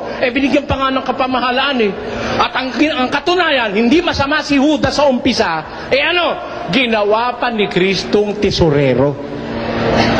Dito ba may organisasyon kayo rito sa Antipolo? Pagka ba tarantado tao gagawin yung tesorero? Siyempre, ang ginagawa mong tesorero, yung taong sa inaakala mo'y tama ang gawain. Katiwa-tiwala. Kaya lang, yung tiwala ni Kristo at pagmamahal, sinamantala ni Judas, ninakaw niya yung laman ng supot na hinahawakan niya. Doon sumama si Judas. Ayun ang dapat yung maintindihan. Kaya, nung totaling mapuspos siya ng espiritu, kailan? Nung maisubo na sa kanya yung tinapay sa huling hapunan. Kaya huwag mo sasabihin, kapatid, na si Judas hindi na born again. Naglaladlad ka ng lagim sa sarili mong bayang Antipolo. Huwag kayong maniniwala pagka ganito aral na tatanggapin nyo rito. Mas mabuti ho'y manood kayo ng Andatindaan. Bakit? Pagka ang pakikinggan nyo'y ganito lang ang alam sa Biblia, nangangahas ng tutulan ako. Ba? Ako raw ako. Ha? Ilang minutes pa? Ako po raw hindi raw ako marunong ng grammar. Ha? Hindi raw ako marunong ng Biblia. Hindi raw ako marunong ng grammar. Ba't mo ako pinatulan? Ba't mo ako hinahamon? Wala pala akong alam. Ikaw pala, sabi ng Tagalog, ang pumapatol sa wala, ulo lang iyong kamuka. Hindi ba yun ang sabi ng Tagalog? Time na raw time na raw. Salamat po.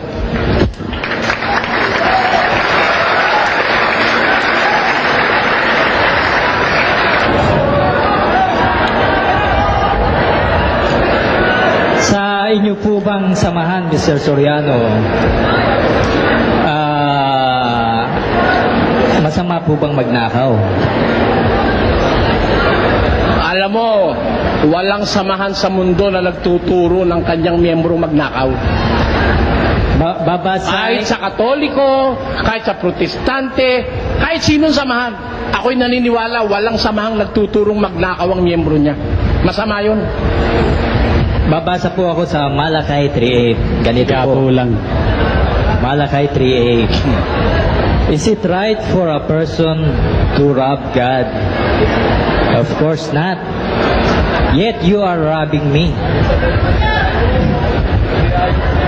How, you ask, in the matter of tithes and offerings?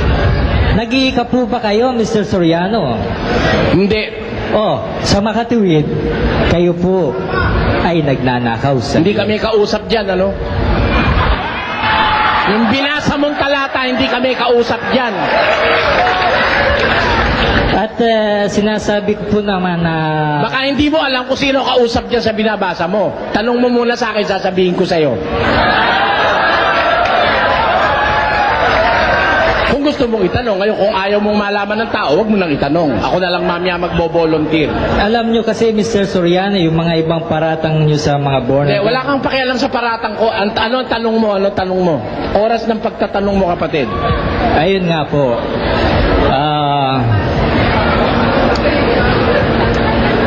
Ang sabi po nyo, wala kaming grammar. Wala akong sinabi na wala kang grammar. Ikaw ang nagsabi na hindi ako marunong ng grammar, ano? Hindi po. Sinasagot ko lang. Ayun ang lagi nyo sinasabi sa aming mga born again.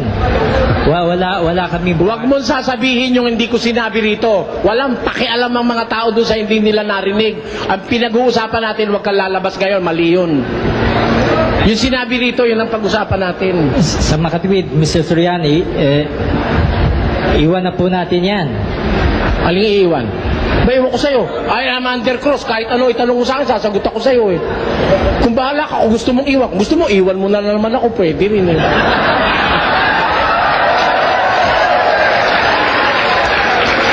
Di ba sa TV, iniwan mo ako? Nag-CR lang ako, nawala ka na. Yun po ang diskusyon natin sa TV, Mr. Soriano. Na-pinpoint ko na po yung problema, Mr. Soriano. Wala akong pakialam doon. Magtanong ka na, kapatid. Sige. Oras ng pagtatanungin mo ito ngayon eh.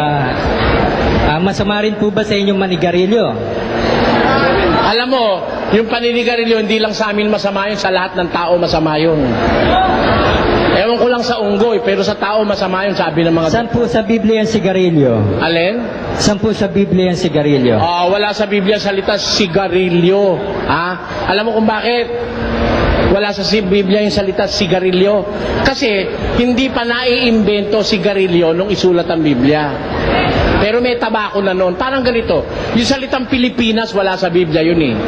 Dahil yung salitang Pilipinas, ibinigay lang sa Kapuluang Pilipinas noong 1543. Doon lang ibinigay yun. Ibig po sabihin, Mr. Soriano, wala naman pala po sa Biblia. Di sarili nyo lang doktrina po yan. Yung bawal paninigarilyo. Miski ikaw nga nasa Biblia, kaya lang wala yung pangalan mo. Walang blanco sa Biblia. Pero ikaw nasa Biblia ka, Mateo 24:24, maraming lilitaw bula ang propeta, kasama ka ron.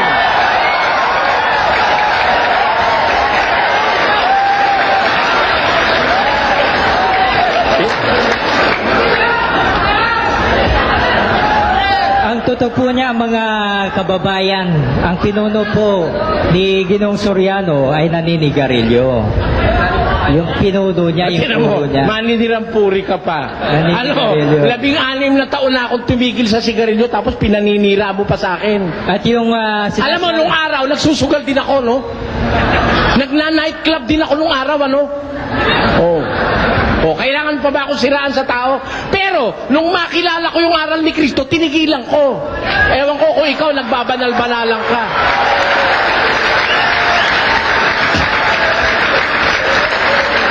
Baka gusto mo, blackjack tayo. Kaya, it is a myth. para patunayan ko sa sugarol ako. Oh, pero, kinalimutan ko na yun.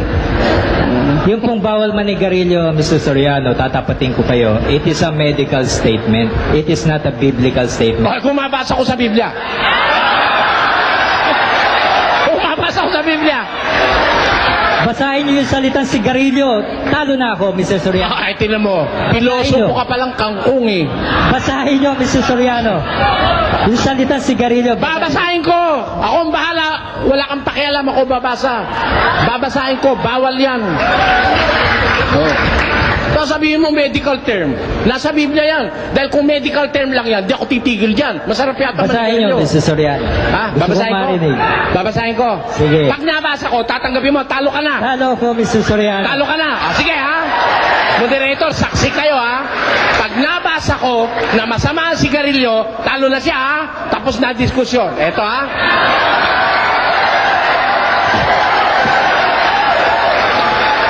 Tandaan nyo ang talata. Galacia 5:19. Patuloy. Eto po, basa. At hayag ang gawa ng laman sa makatwid ay ang mga ito. Tungkol sa mga bagay na ito, pinagpapauna kong ipaalaala sa inyo na ang nagsisigawan ng gayong mga bagay hindi magmamana ng kaharian ng Diyos. Ito, alin itong gawa ng laman na hindi magmamana ng kaharian ng Diyos? Ito, pakikiapid, karumihan. Sino ba sigarilyo nakakapagparumi o nakakapagpalinis? Basahin niyo yung sigarilyo, Magaling ka Mr. muna! Soriano. Wag mo ako interrupt. Karumihan, kalibugan, pagsamba sa Diyos-Diyusan, pangkukulam, mga pagtataniman, mga pagtatalo, mga paninibugho, mga pagkakaalitan, mga pagkakampi-kampi, mga pagkakabahabahagi, mga hidwang pananampalataya, mga kapanaghilian, mga paglalasing, mga kalayawan, at ang mga katulad nito.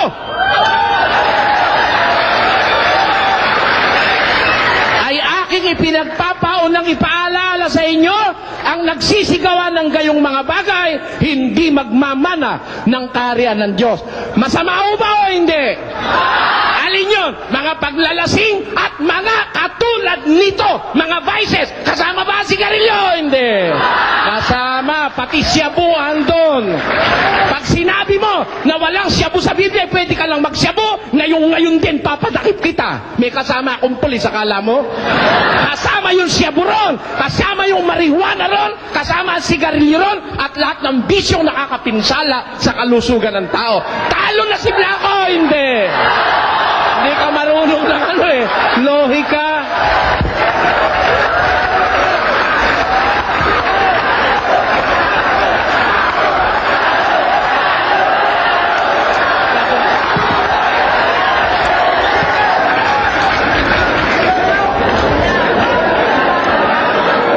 Paninigarilyo, panalo na si Mr. Soriano.